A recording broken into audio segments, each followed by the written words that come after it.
Before kings. Before kingdoms. Before the word history was even a thought, there was hunger. And there was curiosity. And sometimes, when those two things met, the world changed forever. That night, the village of Jahu danced. Not because they were told to. Not because it was a ritual. But because for the first time, the weight of survival felt just a little bit lighter. They didn't know it yet, but they had just become part of something that would outlast every empire, every king, and every wall ever built. 3,000 years later, the village became a city.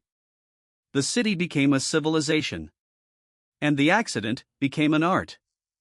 In Mesopotamia, beer was currency.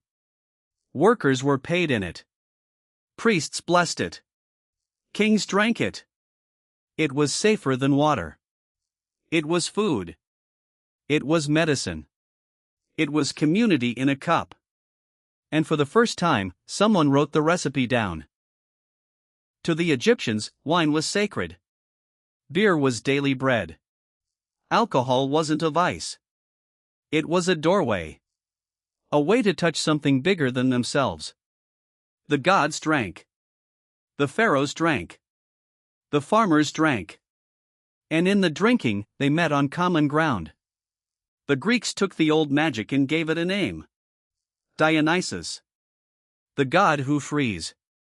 The god who breaks chains. Wine, to the Greeks, was not just pleasure. It was philosophy. It was truth. In vino veritas, in wine, there is truth.